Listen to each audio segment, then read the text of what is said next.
Hello students, मैं Kamini Raria, assistant professor government law college Ajmer से। आज फिर मैं आपको एलएलबी फर्स्ट ईयर के paper number 10 alternative dispute solution के बारे में बताऊंगी, यानी वैकल्पिक विवाद निपटारा विधि के बारे में। हम इस पेपर में अल्टरनेटिव डिस्प्यूट सॉल्यूशन में 6 पार्ट्स में इस पेपर को पढ़ेंगे, जिसमें हमारा पहला वाला पार्ट आर्बिट्रेशन का चल रहा है। इस पेपर में हम the arbitration and consolation act 1996 पढ़ रहे हैं, मध्यस्थम एवं सुलह अधिनियम, और उसका पहला वाला भाग है भाग 1 में मध्यस्थम पार्ट 1 आर्बिट्रेशन के बारे में हम देख रहे हैं। पिछली क्लासेस में जैसे हमने देखा कि आर्बिट्रेशन क्या होता है, कैसे काम करता है, इसमें पक्षकारों द्वारा न्यायालय के बाहर अपने विवादों को निपटाने के लिए जो व्यवस्था की गई है उसके बारे में हमने देखा। इसका विस्तार, इसका नाम देखा हमने। काइंड्स ऑफ आर्बिट्रेशन देखे, मध्यस्थम के प्रकार की कौन कौन से होते हैं वो देखे।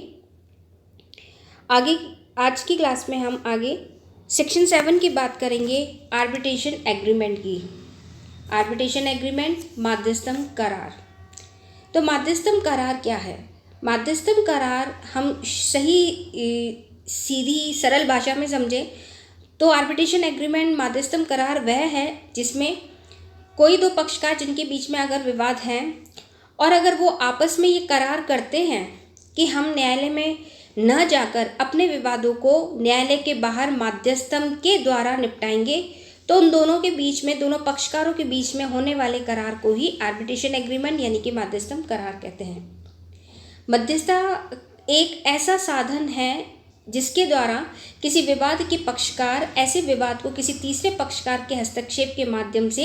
बिना किसी कानून न्यायालय का सहारा लिए सुलझा लेते हैं, यानी कि तीसरे पक्षकार के हस्तक्षेप के। तो तीसरा पक्षकार कौन है? मध्यस्थम है, मध्यस्थ है वो व्यक्ति। तो यहाँ यही है कि ये क्या है, कानूनी न्यायालय का सहारा लिए बिना मध्यस्थ के द्वारा अपने विवादों को निपटाने के लिए जो दोनों पक्षकार आपस में करार करते हैं उसको कहते हैं मध्यस्थम करार, आर्बिट्रेशन एग्रीमेंट। मध्यस्थता किसी निर्णायक के सहित या उसके बिना एक या अधिक व्यक्तियों के निर्णयों को, पक्षकारों के बीच के मतभेद को, किसी या किन्हीं बातों को सौंप देते हैं कि जो मध्यस्थ, जो व्यक्ति है जो हमारा निपटारा कर रहा है, उस मध्यस्थ व्यक्ति को पक्षकार अपने विवादों को दे देते हैं, अपने मतभेदों को दे देते हैं, सौंप देते हैं कि भाई ये हमारे बीच में बात है और आप इनका सुलटारा कीजिए।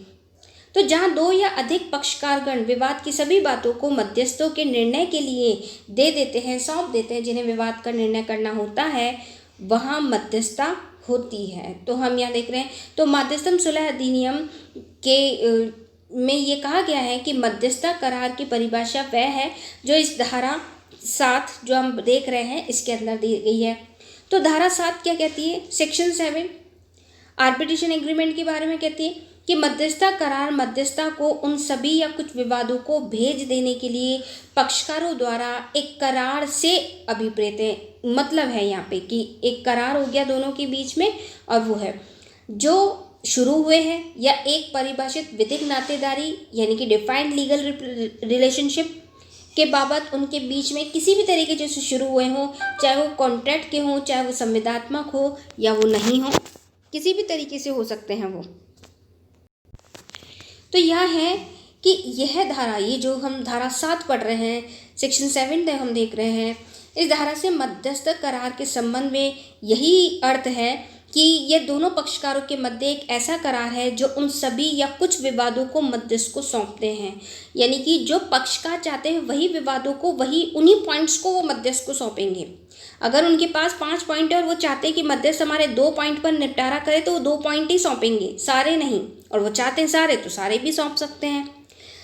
जो या तो उत्पन्न है या हो चुके हैं या पक्षकारों के बीच कॉन्ट्रैक्ट यानी कि संविदात्मक या अन्य विधिक संबंधों के आधार पर उनके मध्य उत्पन्न हो सकते हैं। मतलब ये कि मध्यस्थम करार से मतलब वर्तमान से या भविष्य में, यानी कि अभी या आने वाले फ्यूचर में, भविष्य में विवादों को मध्यस्थता को सौंपने के लिए पक्षकारों के बीच हुए, संपन्न हुए किसी लिखित करार से है। लिखित यानी कि जो रिटर्न में लिखा गया है, वही यहाँ पे मध्यस्थम करार कहा गया है। तो मध्यस्थता सुलह अधिनियम की धारा 7 में मध्यस्थम करार के लिए कुछ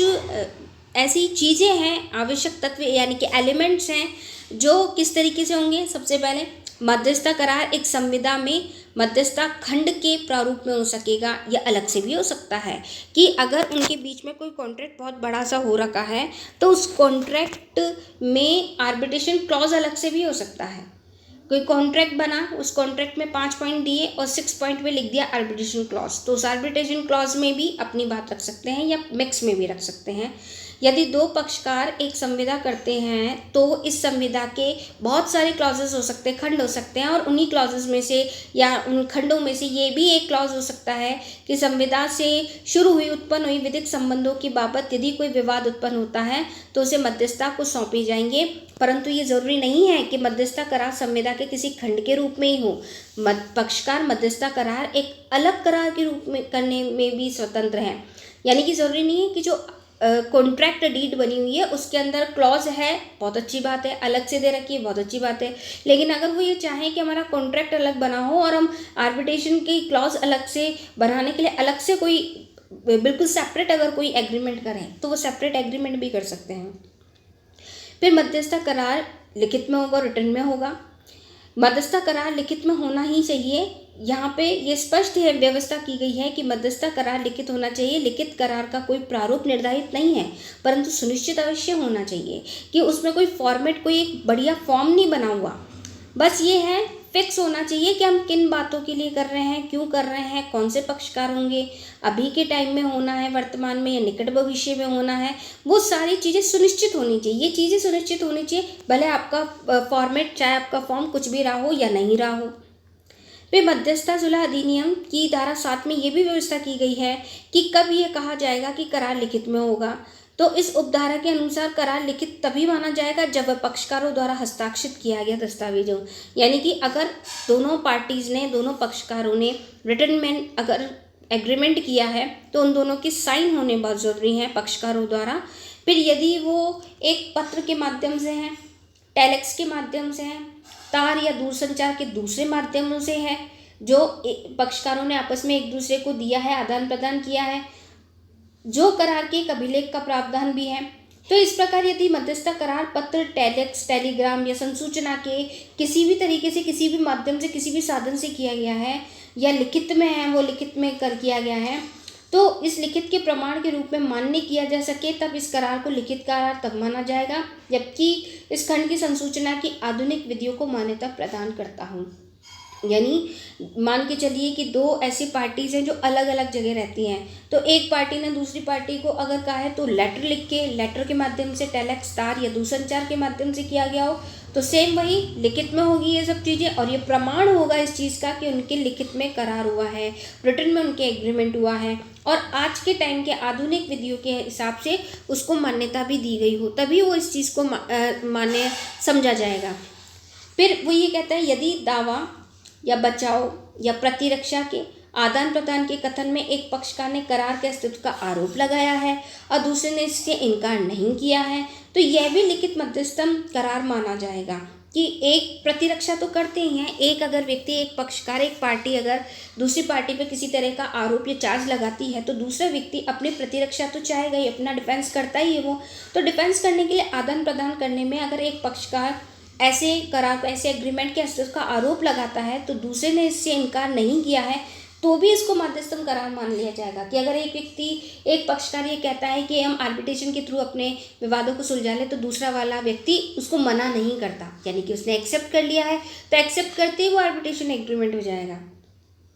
फिर इसी धारा में ये भी है कि सभी मामलों में ज़रूरी नहीं है कि मध्यस्थम करार पक्षकारों द्वारा हस्ताक्षरित ही हो, हमेशा साइन ही हो, क्योंकि ये खंड, ये जो क्लॉज है संसूचना के ऐसे माध्यमों को